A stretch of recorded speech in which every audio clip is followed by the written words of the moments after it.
T minus 1 minute.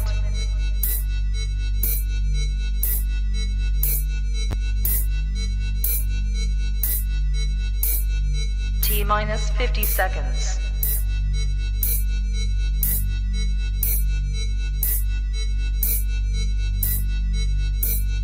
T minus 40 seconds.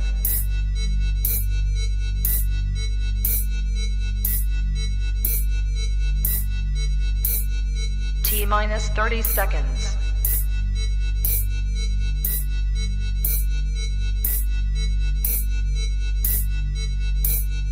T minus 20 seconds.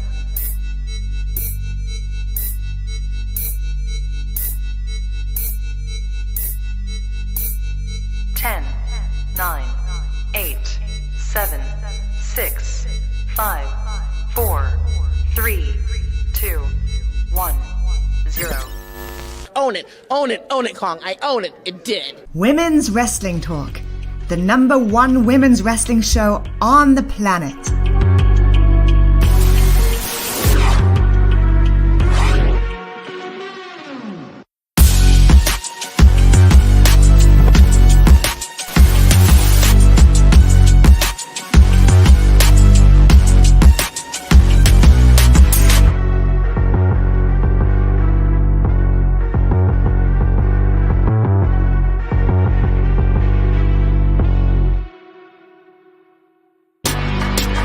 Women's Wrestling Talk, the #1 women's wrestling show on the planet. Hey, hey, hey! Welcome to Women's Wrestling Talk, the #1 women's wrestling show on the planet. And welcome, as always, every Monday to the WOW Superheroes Aftershow. Of course, I'm your girl, Stephanie Hardy, host and creator of the Hardy Wrestling Podcast, color commentator for the Belladonna Division, Battle Club Pro, and Black Girl Magic 2, and of course, host and writer for Women's Wrestling Talk, this wonderful network. But of course, I'm not alone. I am here with the fabulous, multi-talented, really beautiful, awesome and amazing host of In Cat We Trust and writer for us and all of the things, Katrina Blake. How are you, Kat? Oh, that's really sweet. I'm okay. It's been an exhausting day, but I am okay. It was a super awesome episode, and I'm happy to be here and talk about it. Yeah, I'm happy you're here too. And our other co-host, Emily May or may not be able to pop in today because she is traveling from New Japan. So hopefully she'll be able to come. But if not, it'll just be us two giving the rundown on this solid episode of WOW Superheroes. This is episode 10 of this new season, and it's just really cool how the show has evolved, into like over the past 10 episodes and how we've become familiar with all of these different women who are just so really great at what they do in wrestling and also with their personalities, and gotten to know how they've, risen above certain adversities in their lives in order to make their dreams come true. And since this is the 10th episode, I think, it's only fair that they have a really stellar main event at the end, which we will get to, which was involving the end or the finals of the WOW Tag Team Title Tournament between the Tonga Twins and Miami Sweet Heat. And it was the first time ever in history a women's tag team made up of two sets of twins ever took place. And we're going to talk about that towards the end of the show. But it was still a stellar show. So, Katrina, how did you feel about the show overall? I thought it was actually really like we've been looking forward for the finals since we kind of had an idea that it would be who it was in the finals, and I thought it was really unique concept to have twin versus twin, sister versus sisters, and so that in itself was already something I've been looking forward to. And then we also had some like super awesome matches, and also our Women's Wrestling Talk alum, Sarah, also known as Razor. And so, I love that she had a lot of camera time. And I was like, yes, for us Women Wrestling Talk represent. And so that was also awesome. So I thought it was a really good episode. Yeah, me too. It's so funny you said sister. You said sisters twice, and the first thing that popped into my head was sister, sister. Oh my god, I'm such a 90s kid. But yeah, like shout out to Tia and Tamara. But like I said, we'll get to that at the end. And it is great that we did get to see Razor um chop it up in the ring and also on the microphone. And basically they started off the in-ring action on this episode. So it was really good and it was really cool to see her get it on in the ring and also on the mic too. So this episode started, the 10th episode of WOW Superheroes started with a recap of the action that went down between Wrecking Ball, who made her debut a few weeks ago, and her match against Reina Del Rey, who sent out an open challenge saying that she'll fight anybody in the ring because of course she was still angry from losing her title opportunity against Tormenta and the Beast, because the Beast of course retained, but she sustained an injury. So they recapped how these two got to fighting outside in the audience and stuff, but somehow or another we never saw them again, for the rest of the episode after that. So I thought that was really funny how they gave a recap into that, but yet didn't, has yet to give us a payoff for that. But either way, that's what happened there. And they told us that the Beast will be, making her return, I believe, next weekend. So the Beast, the WoW World Champion, will be making her stellar return, and I am so glad because I have missed her.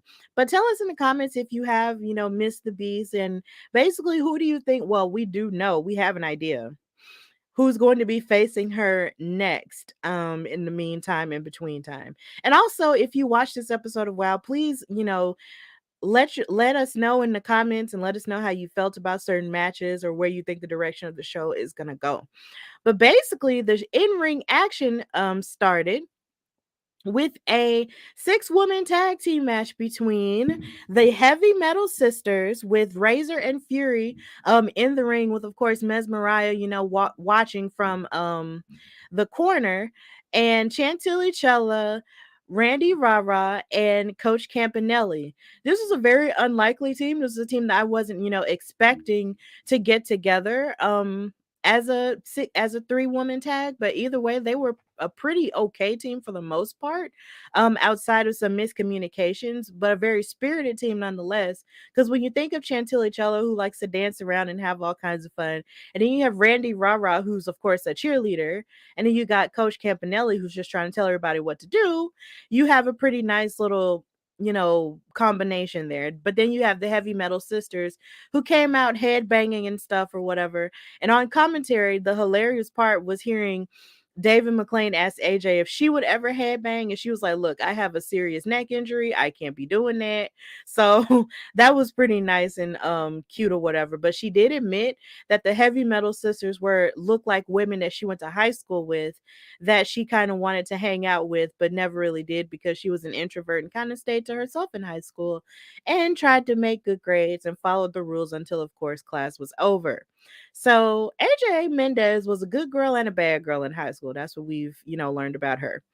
But in the meantime, this match was pretty good for what it was. The Heavy Metal Sisters really did bring a lot of action, of course, with their hard hitting stuff, and also with Fury utilizing her thighs to sort of mash up against Randi Rara as they were making their entrance. It's almost like the Team Spirit, I'm gonna call them that, couldn't really make their entrance for real because they got attacked by the Heavy Metal Sisters almost immediately. But in the midst of that, Randi Rara started it off, and it seemed like she started off really well. But then, of course, Fury and Razor sort of took the advantage with a lot of their hard hitting moves and stuff. But Randi Rara, of course, added in a lot of her high flying and all of her drop kicks or whatever.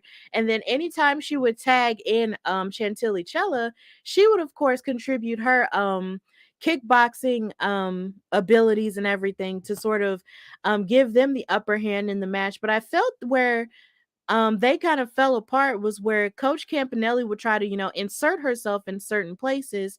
And then there was a lot of moments where Randi Rara would try to get the upper hand in the match, but then Coach Campanelli would sort of make it all about her, blow her whistle, at the referee to try to get his attention. But then Fury and Razor sort of would take advantage of that distraction by the referee. And I was just like, Coach, why are you, being, it's like, it just felt like she was just like being less of a help than what she needed to be, and it made me kind of upset because I'm just like, you're really not helping them. So in the midst of all of that going on, you had lots of great action here, but in the end the Heavy Metal Sisters wound up winning, with Fury hitting one of her finishers onto Chantilly Chella. And after they won the match, they cut a promo, and all three of them sounded really good, especially Razor, our women's wrestling talk sister, on the microphone. She sounded really clear and concise. And they've basically made it clear that whoever wins the tag titles, they are coming after them. Like, they don't care who it is or who has the titles or whatever, they are going to come next after them. So that was made clear. And then they basically had another headbang to celebrate. So, Katrina, how did you feel about this match and the teamwork of Team Spirit? And basically the Heavy Metal Sisters declaration after the match was over. I thought it was solid. I was a little annoyed with Coach Campanelli as well because there was even, I think, a moment, I think, when there was a tag that was supposed to be happening, and she kind of backed away a little bit, and I'm like, sis, if she's like reaching out to tag you, that Chantilly had to kind of make sure she was out enough to get Randy's tag, and I was a little like, but why? Like, why are we being weird about this? You supposedly have this relationship at least with Randy Rava enough. And I thought her and Chantilly teamed up before. And so it was just like, it's not like this is just, you guys are kind of thrown. I feel like you guys over the weeks have, episodes have built enough of a, between each other that you guys should at least be able to work together. So it was a little odd that I did feel like she kind of was a hindrance instead of an asset. And that kind of annoyed me because it was just it's such a weird thing, knowing that the Heavy Metal Sisters, because they have been together for so long, that they have really good team chemistry. And if you're trying to beat them, there shouldn't be all of this weirdness. So that did kind of annoy me, but I was good with the win. I loved Sarah. Again, it's always nice to see her on there. But I'm listen, they're stable, and the New Day was able to pull off tag team titles with 3. So it's very possible that if whoever is coming and they decide to come and take some titles, well, it's possible that it could work just as well because New Day was able to pull that off with 3 guys sharing a set of belts. It was never like it was 1 or 2. It was always, no, we're a group. These are our titles. And I always loved, one of the things I always loved about the New Day. And so I feel like very, very well, this can be the same situation where it's like, this is our belt as the 3 of us as a unit. So I'm excited for that. I like the confidence. I like, what they said, and I like the little mini celebrations. Good stuff. Yeah, it really was good stuff. And I wonder if the free bird rule would work in WoW. Like, cause it's just like it seems to work everywhere else. And then you have the New Day, who in my opinion is one of the greatest, if not the greatest faction of all time. Come at me, bro. We'll fight about it another day. They did utilize the free bird rule and sort of, reveal that and sort of expose that to modern day wrestling fans who might not have known about that in the past. So if the Heavy Metal Sisters were to go after the titles, it's very likely that they could utilize that, and the entire faction, could be champions. Who's to say? But, either way, this was a really good showing from them. There was a whole lot of really solid action here. There was even one point where there were there was even like a submission that Fury put onto Randy Rah. Like, it was kind of like a PTO that sort of put you in the minds of what Saraya used to do when she was in WWE. And speaking of her being making her come back to women's wrestling in terms of AEW this past weekend. Congratulations to her. Like, it was just lots of impressive stuff here, but I'm really glad that the Heavy Metal Sisters, did win and just are continuing to sort of blaze their own trail towards the tag champs. So after that match took place, we had a little bit of a backstage segment involving Candy Crush sort of continuing the mystery of her missing gloves. And so while she was looking for her missing glove, she was asking, basically all the superheroes she ran into backstage if they had seen them. And she ran into so many people, and they kept telling her, no, we haven't seen him, but I'll be on the lookout for him. She asked Tiki Chamorro. She asked basically everybody, if she had seen him. But then she ran into Chainsaw backstage, and she was just like, like, get away from me. And it was creepy, but either way, she even asked her. And then she ran up on BK Rhythm, and Glitch the Gamer and asked them. But when she was sort of asking them in a very forceful way, they didn't appreciate it and they acted like they was finna get ready to jump her. To which she didn't respond well to that, and then she walked away. But then after Candy walked away, she fist bumped. It's like they fist bumped each other together, and I'm just sitting here like, mm, that's interesting that y'all would do that in terms of sort of like bullying her and then you're fist bumping afterwards. So are y'all trying to tell me that y'all could be suspects? And that is something that I did live tweet while I was watching it. I was just like, so I made a list of the top 4 suspects in the case of the missing gloves. I'm treating this like a detective here, but whatever. Um so I basically said that number 1 is Steffi Slays because of course, um she was the one who led Keita Rush away from the locker room as they, hugged each other and talked about, how come they're not a team anymore, and was very emotional and stuff like that when Candy noticed that the gloves were missing last week. Then number 2, we have Keita Rush, who was tag teaming with Candy Crush, and she was back there with her, but then she left. But then you can't really take her out of the equation either. And now we can add Glitch the Gamer and BK Rhythm, to the list of suspects who have stolen Candy Crush's boxing gloves given to her by her late grandma. So, yeah, those are all of my suspects, into who could have stolen them. But Katrina, what do you think about this situation as it gets a little bit more tricky and sticky? See, I feel like situations like that, it could be easy to blame the person that's the most like it that most likely could have done it. But I'm hoping that they'd go whole 180 on us and it be somebody that we were like, oh wow, you was the one who I want it to be one that I'm truly like, oh damn, and then have a good reason for it. But I feel like we expect the heel type characters to do bad things. We expect that.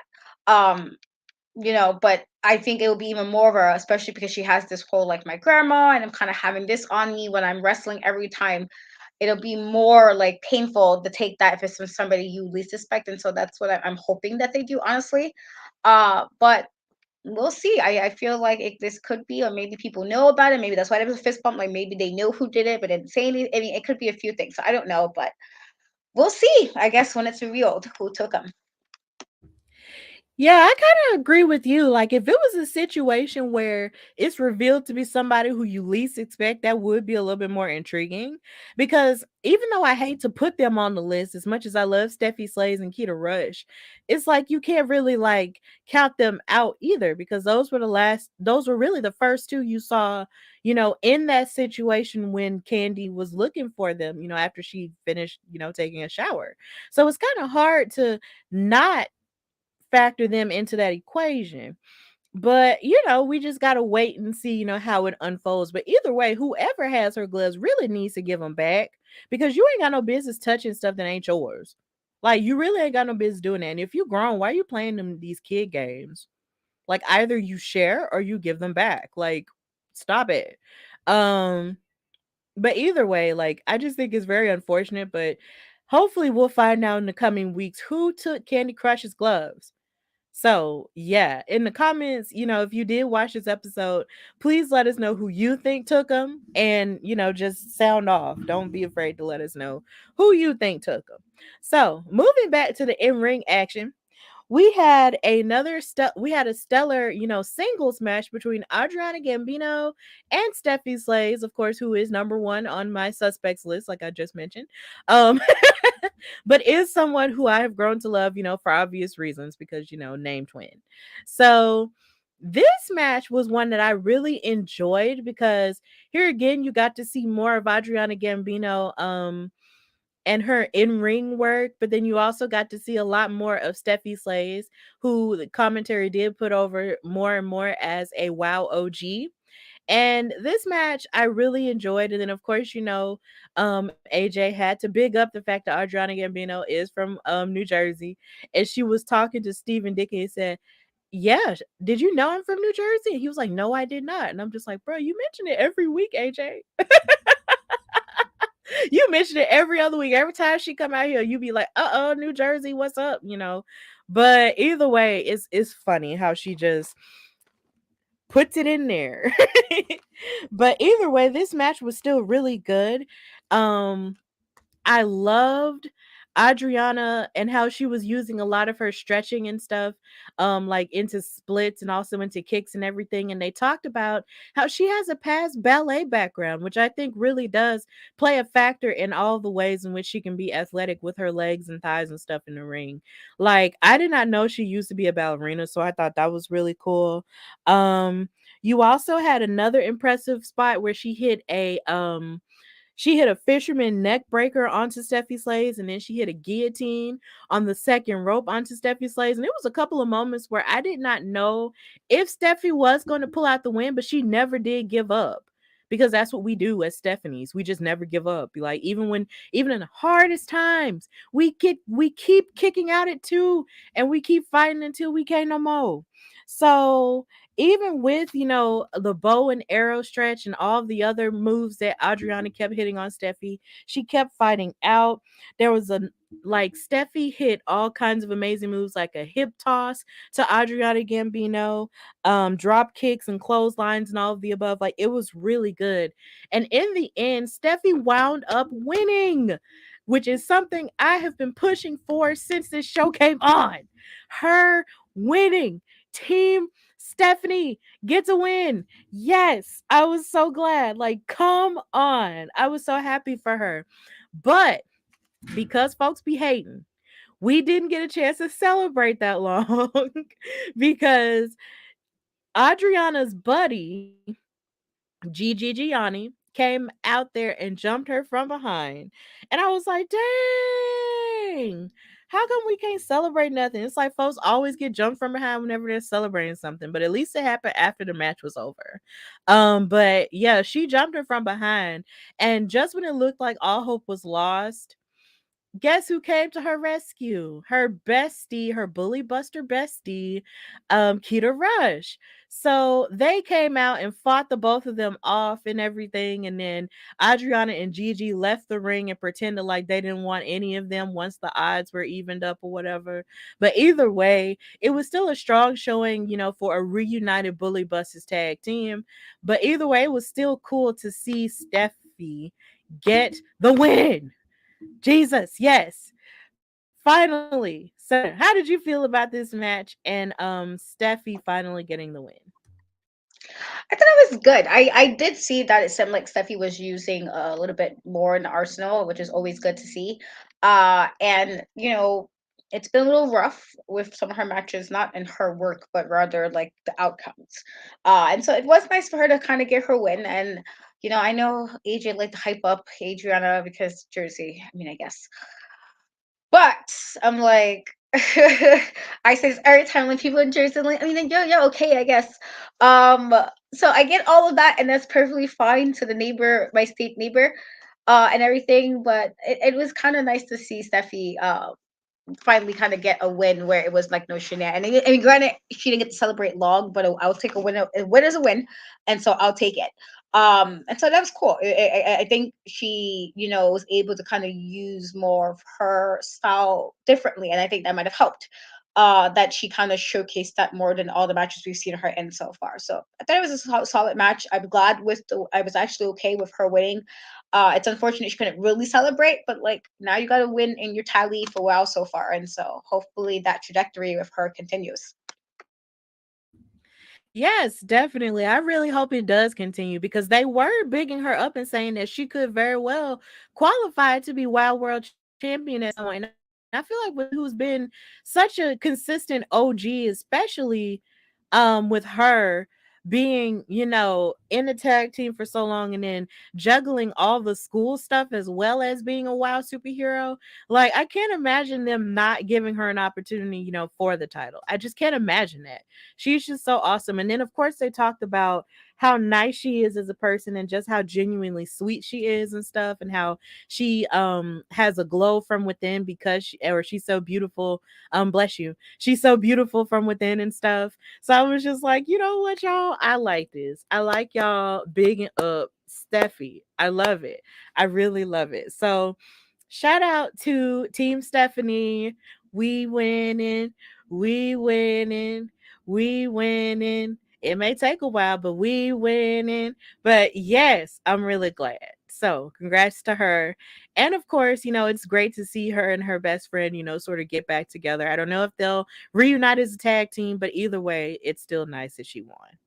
So after that, we went backstage again and we had to see all of the beautiful digs and stuff of Penelope Pink and Lana Star. And of course, they were back there, glamming up or whatever in this really pretty room that sort of puts you in the mind of a Barbie doll house where everything's pink and everything, has all these light up mirrors and stuff like that. They got makeup everywhere, boas everywhere, all the beautiful girly things.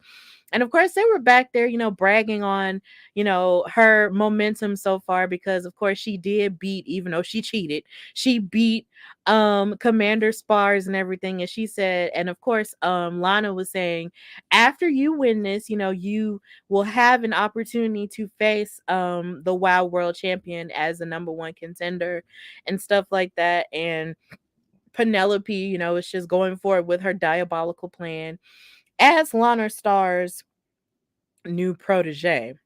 So after that point, they showed another feature on Foxxy Fierce, who she was going on to face, and it was really nice to see and hear more from her and stuff like that.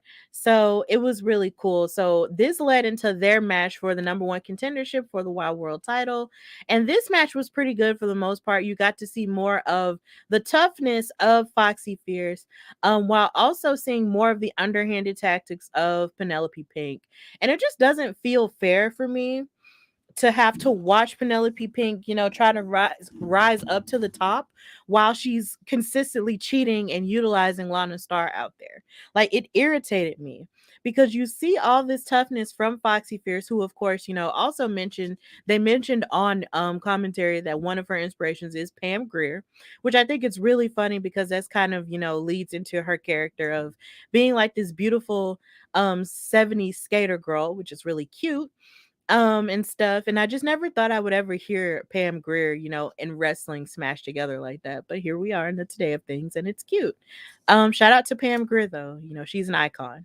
But yeah, it's just with all the toughness and the resilience that Foxy was showing, it just seemed like Penelope was pretty tough and she was, beating her up and stuff while also insulting her. But then at the same time, every time it seemed like Foxy Fierce was fighting back with a lot of her high flying moves and a lot of her flips and drop kicks and everything. It was just kind of like Lana Star was always there to try to slow that momentum down by grabbing her hair or grabbing onto Penelope Pink anytime Foxy Fierce tried to hit a move on her.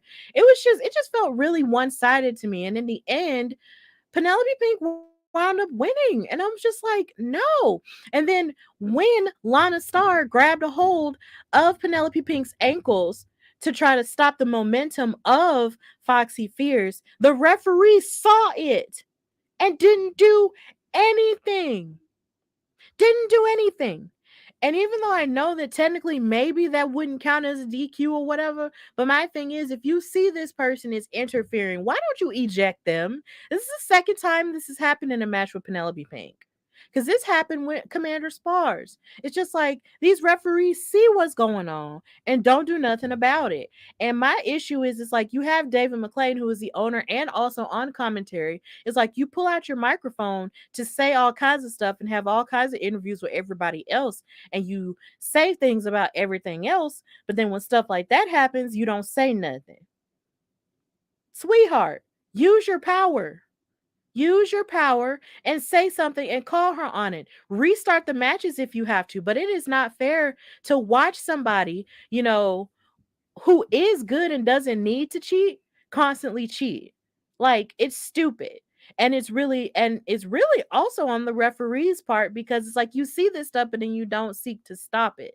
Like, call it down the middle, because I am more than sure if it was Foxy Fierce, or if it was Commander Spars, you would have called them out immediately and told them that they can't do that.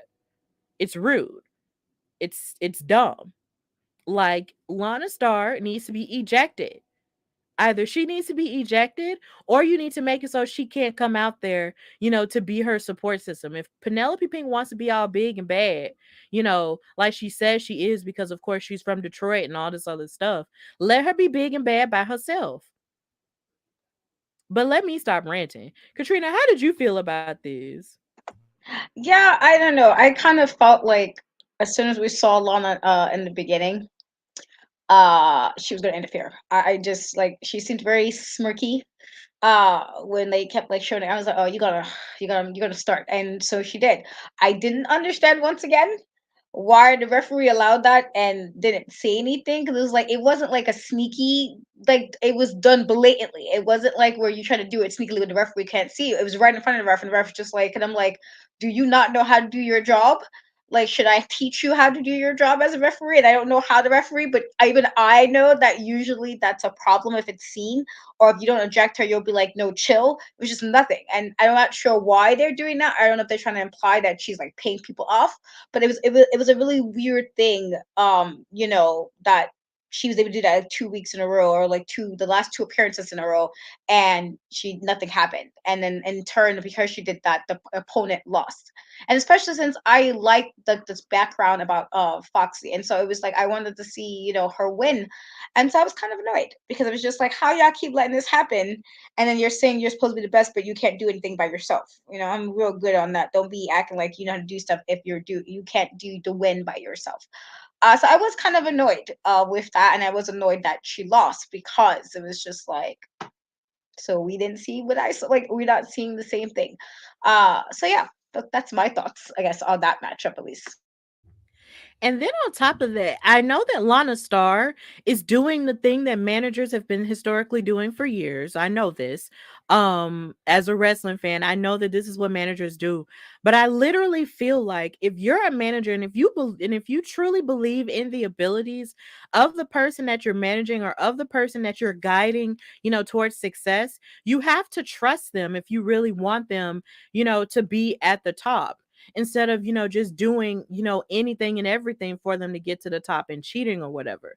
Like, I feel like when you do stuff like that, it's low-key giving that you really don't believe in them, or you really think, oh well, they need help, so let me do this because they can't do anything themselves. No.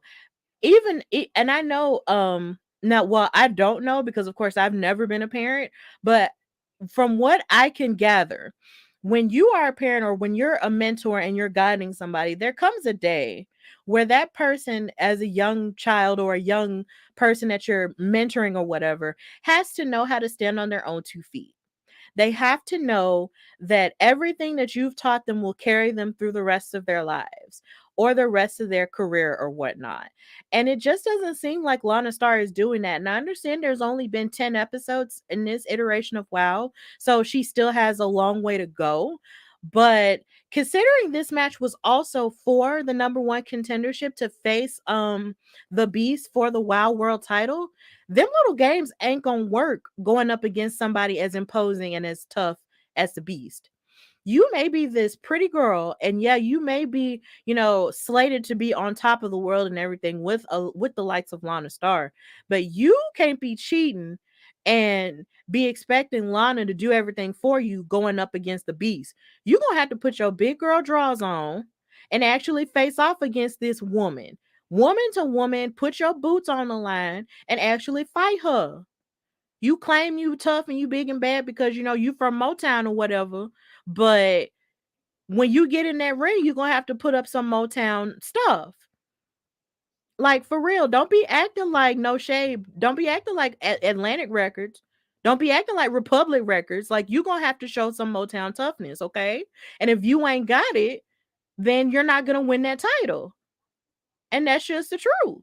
But it's cute that you've cheated against these other two women of color, but let's be real. The Beast is not, your average everyday. That's why they call her the Beast. The Beast will toss her around. She will toss her and Lana Star around if necessary in order to keep that title. So she better get ready. But either way, After that, we go to our main event. It's a pretty short but sweet episode. But basically we go to our main event, which was of course the historic finals of the tag team tournament for the WOW tag team titles between the Tonga Twins and Miami Sweet Heat. And of course, these are the first sets of twins to ever fight for a title. They were bigging that up all week on social media. They've been bigging it up. It's been really cool to see, how important this is, for women's wrestling history and just the history of wrestling as a whole. This was really cool in the early goings of it. As you can see, there was so much toughness that the Tonga twins were able to show in this match, but then you also have the tag team mechanics of Miami Sweet Heat that were highly on display in this match as well. Like there were a couple of moments where Miami Sweet Heat were jumping in and out of the ring, showing all of their prowess and chemistry as a tag team. But then you also had a little bit of the power dynamic of the Tonga twins. But then it seemed like their slowness was sort of, catching up with them. And a lot of the agility of Miami Sweet Heat was able to sort of get the upper hand on them. There was even one moment where Miami Sweet Heat actually jumped out with a double suicide dive on the both of them, and it was really cool. Like this match was really good back and forth, and it was hard to tell really who could have won, even though we were, really bigging up the Tonga twins to win it all, due to their power. But just when it looked like we were going to have like a definite ending, guess what happens, people? It gets interrupted by Holiday and Chainsaw with Siren the Voodoo Doll. So not only was Chainsaw freaking Candy Crush out while she was finding her gloves, she proceeded to interrupt the match with her partner Holiday, which caused for a disqualification because this referee was actually doing their job. And this caused a DQ, and they started brawling in the middle of the ring.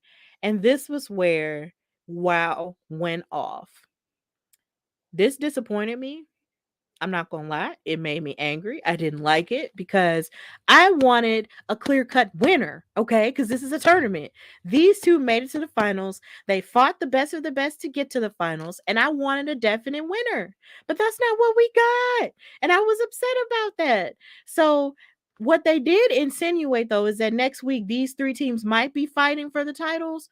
But I almost feel like Holiday and Chainsaw should not be in contention to fight for the title simply because they did not beat everybody in the tournament. They got beat in the tournament, so they shouldn't get a chance. But I guess this is maybe how they're going to do it next weekend. I don't know. But Katrina, how did you feel about this match and the trajectory of it? And who did you really think was going to win as you watched the action? And how did you feel about that ending? Controversial. Uh, I was actually annoyed as well because they hyped it up. Again, I had a feeling it was going to be these two teams from the very beginning. I've said this. I was like, this is too good of a moment to not have it be sisters versus sisters.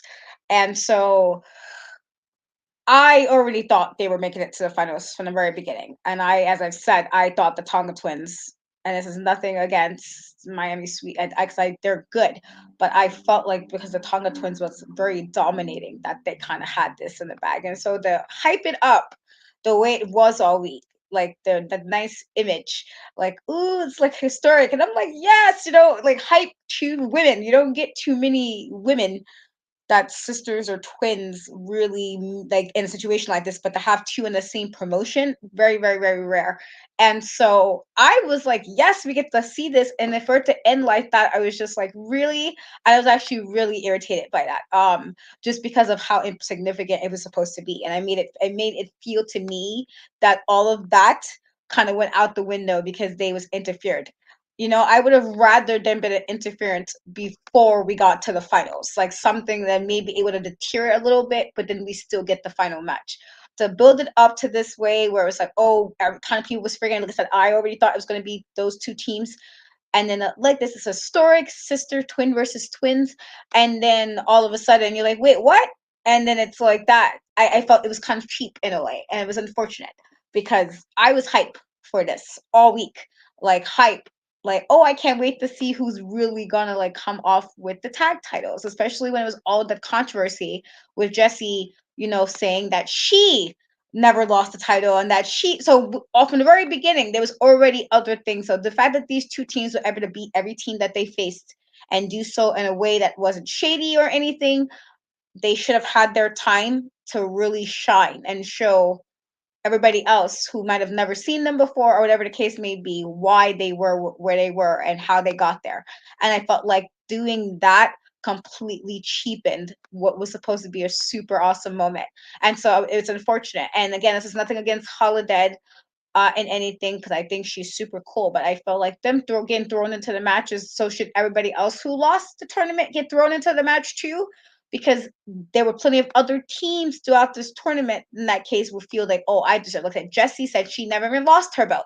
So does she mean she could pop back in and get a new partner and be like, well, I could pop myself back in because they did this? And so I just felt like it kind of cheapened what was supposed to be really like memorable, and that kind of bothered me. So like, I still thought Tonga Twins was gonna win, but I was just still like over it after that. So it was just like, no, you guys, this was the moment to really show, and I felt like they totally dropped the ball, honestly.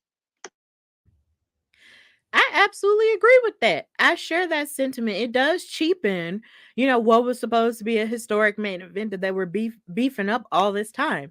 And then with all the controversy, I'm glad you mentioned all of that. It's just like with all the controversy, with Jessie Jones talking about how she never lost her titles and how she kept signing up for new partners every, couple of weeks or whatever. All of that rigmarole. And then it's just like they still wound up beating her. And then it's just like they wound up beating Holiday and Chainsaw, and they made it to the tournament. And it's just like with Miami Sweet Heat and with the Tonga Twins, they've been consistent with every single match. They've been consistent. Um and it's like I said earlier, they face off against the best of the best. And for them to have interrupted it really did cheapen it. Like, and everybody, I hope that they don't do it to where everybody can jump in like that. Like, no, that's not fair. So ultimately what I hope is that if they do what I think they're going to do, which looks like from the previews a triple threat match, then it's just a triple threat match for the WOW titles, and whoever earns them and whoever wins them will actually have earned them. And I still say the Tonga Twins might win. Like, either way. Like, I'm still riding with the Tonga Twins the whole way through. So that's really how I feel about it. But it really did bum me out that's how that ended. It really did bum me out. I was really sad about that. But either way, it was still stellar women's wrestling action all around. This was a really good episode. It was, of course, it really helped that this was the 10th episode and it was still really solid and really good. So either way, I still like the episode. So now we've reached the end of our time together. So thank you guys for watching us on all of our platforms and for talking about WoW Superheroes. And even if you didn't get a chance to, there is always next time. And of course, I hope that you are watching and supporting WoW Superheroes wherever you are and keeping those ratings up. Even though I know this Saturday it was kind of a battle between, but not really a battle, between WoW Superheroes and AEW Full Gear or whatever. I still hope that you still were able to give WoW Superheroes your time. And even though you couldn't watch it, on that Saturday, still watch them on their YouTube channel because they do be posting their matches on their YouTube channel on Mondays. So please check that out. But yeah, continue to support women's wrestling if you really do love it. So Katrina, thank you so much for joining me on tonight. I know it's pretty tiresome because it is Monday and stuff, but thank you for joining me anyway. So tell everybody where they can find and follow you and what you've got going on. I can be found on most social media platforms in Cat We Trust, TikTok, Twitter, and Instagram. The E is a 3. Pretty much the most current thing will be in a week, or about a week and a half. I'll be at LA Comic Con, doing Behind the Magic Women of Color and Wrestling panel, with Stephanie and our lovely boss TK, as well as Sarah, and ringside Raid, aka Raid Cruz, who's at SummerSlam at WWE in 2021. And so super excited about that. first trip to Cali. And so catch me there. As far as my other stuff, it is on my channel. I am posting actually one of the interviews I did at Welcome to the Bronx show actually tonight, and so it will be up soon. And you guys can check that quick interview, post interview with Speedball Mike Bailey from Impact Wrestling. Super awesome dude. But yeah, that's what's happening on my end. Good. And I will also say, well, first of all, before I get to that point, you can find and follow me, Stephanie Hardy, on Instagram and Twitter at Queen Steph Hardy. And of course, you can support me by listening to my podcast, The Hardy Wrestling Podcast, everywhere you get your shows, especially on YouTube, considering I am making the transition to doing audio and video episodes of my podcast. So please check that out. And also, since I've started my season 5, Katrina is on my first episode for season 5, so please check that out on YouTube. And also you can listen to the audio everywhere: Apple Podcasts, Google Podcasts, iHeartRadio, Spotify. Everywhere you get your podcast, you can find it. So please check that out and follow the podcast on Twitter at Hardy WrestlePod, and also on Instagram at Hardy Wrestling Podcast. So please check that out if you will. And of course, Katrina did mention that I will be in LA for LA Comic-Con. I'm really excited, really pumped about it. So yeah, it's going to be a really cool time. We're going to have a time, and it's going to be great. And we're going to talk about women, being women of color in wrestling, and just continue to support us and show us love. But while you're showing us love, continue to follow and support Women's Wrestling Talk on Instagram and Twitter at WWTalkPod.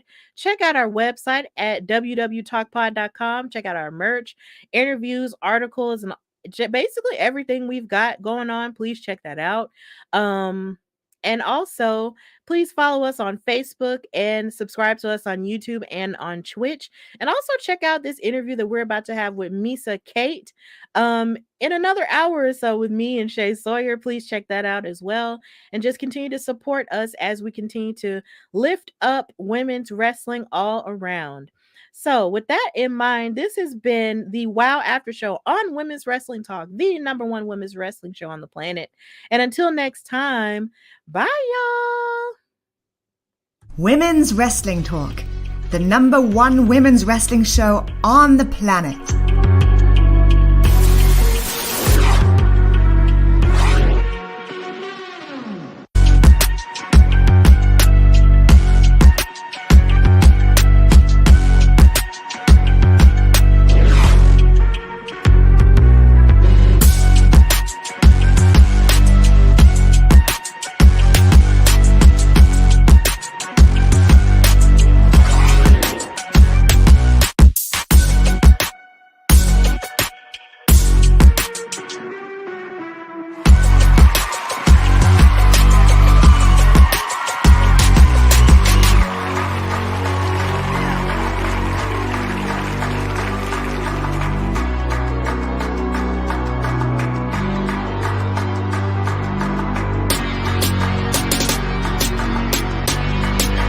Women's Wrestling Talk, the #1 women's wrestling show on the planet.